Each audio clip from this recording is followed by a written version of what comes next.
Okay, so recorder's on. I've read through your questions. Hmm. Awesome job, Thanks. especially for the first cut. Um, I'll open it up to you first, since it's your time, about how I can help you. Maybe we can talk about what you run up against, or if you Sure. have any particular questions. Well, I think in selling outsourcing, it's very much seen as a commodity. Yeah, So I run up against pricing all the time. And as one of my prospects said, it's a race to the bottom when you get stuck into that, right? It's sure. like everybody wants low prices, but they want a US level engineer, Of course. right? Yeah, And so I'd say that's that's the main thing. probably the main thing I run across. The second thing is probably communication. I can address that pretty easily. I've got a lot of experience. Before I was selling outsourcing, I was a program manager and managed lots of programs globally. So I can speak with some authority about how to make that work. Um, but uh, yeah, I would say pricing, and then because there's so much competition around it. It's like everybody says they do good work, right? Of course. Yeah, Yes. everybody's fantastic at it, so, Go figure. Yeah. but they're not. Yeah. So And when you're talking, are you talking to the technical project manager, or is this only with procurement? no, I rarely talk to someone in a procurement role. It's usually someone who's the VP of engineering, a CTO, Okay. director of engineering. A lot of times will start the process, but he's really just working for the VP of engineering or the CTO. Okay. But those are usually the people who drive, and they can usually make a decision, themselves. It's their budget, it's their thing. And I guess maybe that's another question, because it's so hard to get a hold of a VP of engineering. There's so much noise. They're just inundated They are. constantly Yes. every day. So it's really hard to break through that. And the more I've been thinking about, like, who else in an organization is suffering from things not getting done, right? From an engineering point of view. Um, so maybe that's another question. Okay. Yeah, so that's kind of at the curiosity level. The only thing I noticed here is, like, you started with a statement. Um, and there's nothing wrong with that, other than, you know, when you give a statement, people have to evaluate the statement. Mm-hmm. And a lot of people just like to disagree. Mm-hmm. That's the power of a question. Mm-hmm. A question you really can't disagree with. Mm-hmm. So it makes you think. Um, So maybe just and leave that first part out and just say woodworking with a company that has shipped hundreds of commercial grade products helps. yeah, because we all want lower risk. There's some people that, well, that's not important to us. We don't see risk. But the point is, it's like, how do you get a question to get them curious? Mm-hmm. And if you look at these people, what are the feelings that drive them? Because Mm-hmm. because price is the easiest thing to go to, Mm-hmm. but they don't care about price. What they care about is delivering on time and being able to sleep at night and Right. keep their job, and reduction of headaches. Um, Mm-hmm. so I guess there you want to think. So those emotions, I mean, they're probably more fear driven than desire driven. I sold mostly to architects, software Mm-hmm. architects. Right. They were more motivated by cool new technology and playing with new toys. Mm-hmm. I would think your client is more interested in uh, getting the project done on time. Yes. Yeah. So, I mean, to get curiosity, I would say, like, what are you in the most demand of right now as far as staff? and then they'll say, well, I really need a Python expert or a Sure. cloud migration person. Mhm. I hear that a lot. Yeah. Do you have a project that is behind schedule? Which every project's behind schedule. It's like, Yeah. and these people are typically, not as much money motivated, and usually cost is not the issue because I've been on the board of companies that do what you do, and Hmm. to get the right people, they're willing to pay whatever it takes. It's when you go in the emergency room, you pull out the credit card. You don't really ask how much is it. You don't shop around. Where's the next hospital? Yeah, exactly. But the insurance company might do that for you. Yeah.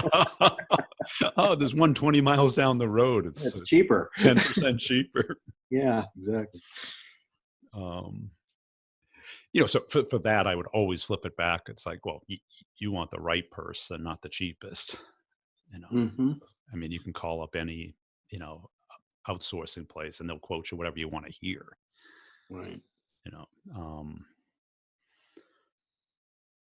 So I would work on questions to dig into, what are they up against? Um, what talent are they most in demand that they're unable to staff for? Um, are you looking for projects? Are you looking just staff augmentation, consulting? We do both. Yeah, We do both. So it really depends on how, the structure of the company and how they're set up and what their budget is and all those things. So, yeah. And do you do prospecting? yeah, Yeah. Okay. By of course. yourself? Yeah. Yeah. Well, so I just started at this particular company and they have pretty good marketing. We do get some inbound leads and I have one of my sales reps that handles that. And then I have another sales rep out on the East Coast and he's doing outbound stuff and I do outbound stuff. So, Yeah. And what I can do is I can get you a coupon code for the Start the Conversation, Get the Meeting course since you paid for this. hmm And I appreciate that. yeah, that way it'll show you, the sequence that I recommend using, which is not a pitch. It's more of, build a connection, become known, liked, and trusted. Mhm. Because yours it's a timing based sale. They Yeah. have to have a need, and you Yeah. have to have the person, Yeah. and that has to sync up. Yeah. That's exactly right. Yeah. So it's just you being the person that they let know when that need arises. Hmm. And what's good is probably in your space, you can do so much research, you can figure out what the need is. What are they hiring for? Um, they post their jobs, they post their tech stack. Yep. So all of that is pretty visible.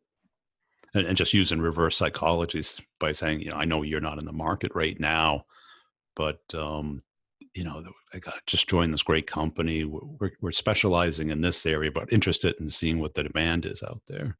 Hmm. And if they have a need, they'll admit it. Because the hiring in this space is brutal. Oh yeah. Yeah. Yeah. Um, so yeah, to get the curiosity, you're finding out what projects, what specialties that are hot, and I would just find the jobs, find the product, and then drop that. We're hearing a lot about this product. AWS is really hot right now. What do you think? You know, Yeah. and then you get a response from that, and like the urgency. I would. So is this deliverable in 2021 to get them laughing?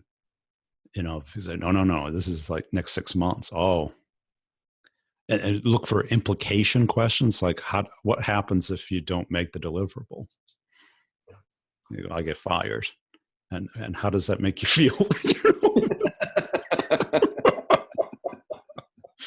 Does that impact your family? Yes. because that gets you away from the price. And I think if you can get enough questions, because the price always comes up when they have nothing else to ask. And just say, we're super competitive, but it all depends on, getting you the right person.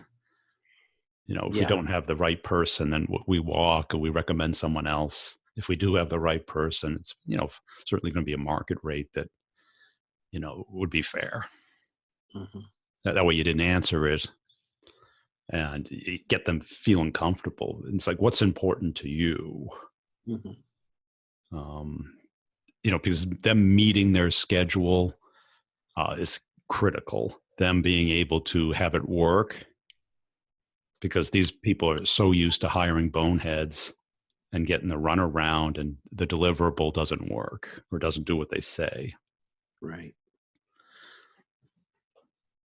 So you can ask, what type of things have you run into before?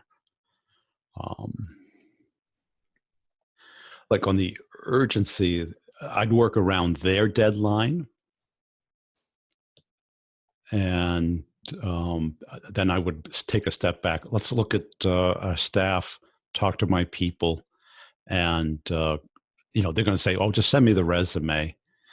Mm-hmm. And it's like, instead of, I'll do that, but can I run it through with you so I can describe and answer your questions in like a half-hour call?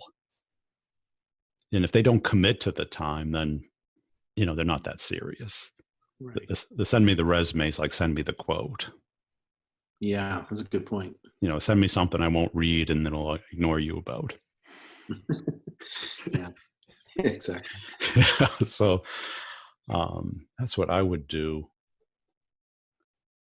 What else do you run into? Do you lose momentum? Oh, yeah. Yeah. All the time.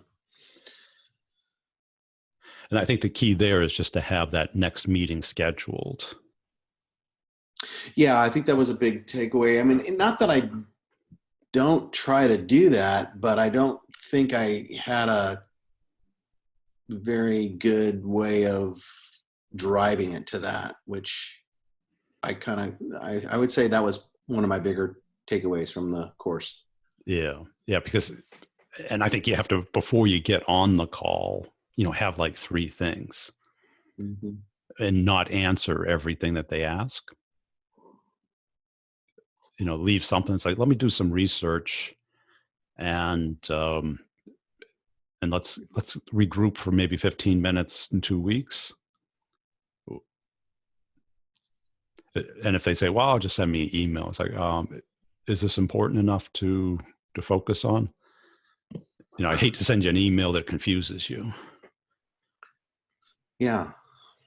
And I think you have to build out those baby steps, especially in your business, and getting that first person in or that first opportunity.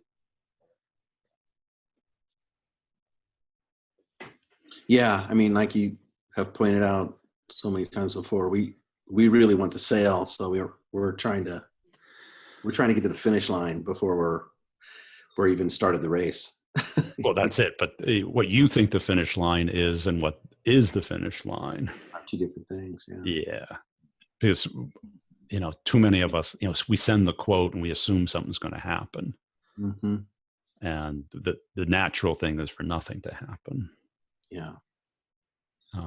So that's why, sending the quote with a draft, an expiration date in 7 days, something that doesn't make it legit or legal or binding is probably the best word.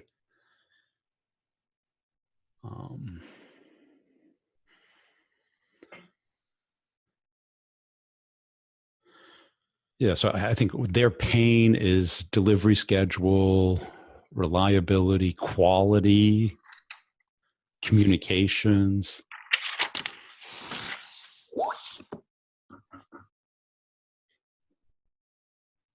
Yeah, because if none of those things are there, it doesn't matter how cheap it is. Right. Yeah, and you can use like that doctor analogy. It's like, when you're having an operation, the price is one element, but not the top one.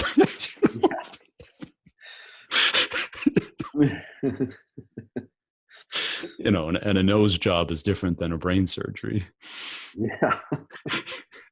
Uh, we have a special today. Yeah, we've got a special on the brain surgery. 2 for 1. Yeah. Do you have a friend? Exactly. And I think they relate to that. Yeah. Let's face it, I've been a development manager, and it's like, it's not their money. Right. Yeah. But it is their job. And they're not going to get an award for saving money and coming in over schedule. Right. Yeah. And getting them talking about, what do they like in an engineer? What's important to you?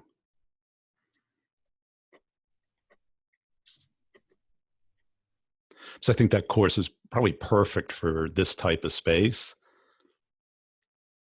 because it's going to require that you have a connection with the person. Otherwise, they're only going to contact you when they're desperate. And then it's going to be a fire drill. Yeah. Yeah. Yeah. Yeah. And then that can create problems on the back end, right? So you try to do them a favor by hurrying up and throwing bodies at it, and then it's the wrong bodies. Yeah. Yeah. Mess up, right? So right. And they're going to say, well, I'll start the paperwork process. Can you get somebody here tomorrow? Yeah. And that paperwork process takes a month. Mm-hmm. And that might be an issue. How do you get the agreement started, even though there might not be a requirement at the moment? Because this is the type of sale you want the relationship in place. I mean, using reverse psychology, say, I know you don't have any openings now, and I'm just looking to make sure that we're focused on the hottest technologies, the things that the market requires. What would your advice be?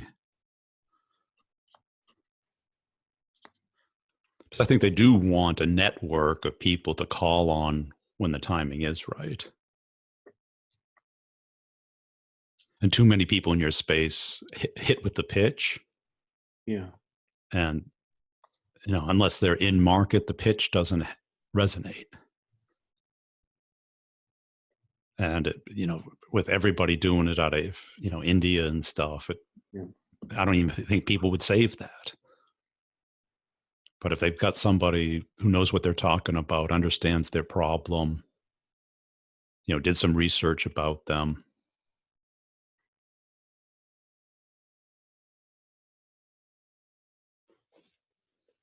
But I mean, you did good with the questions. I like them. Good. Yeah. Yeah, that's good advice. I see where I can tweak some things. Okay. Yeah. So why don't we do this? I'll send you a coupon code for the course. Just make sure you enter the coupon code, apply it, so the balance is 0 before you hit submit.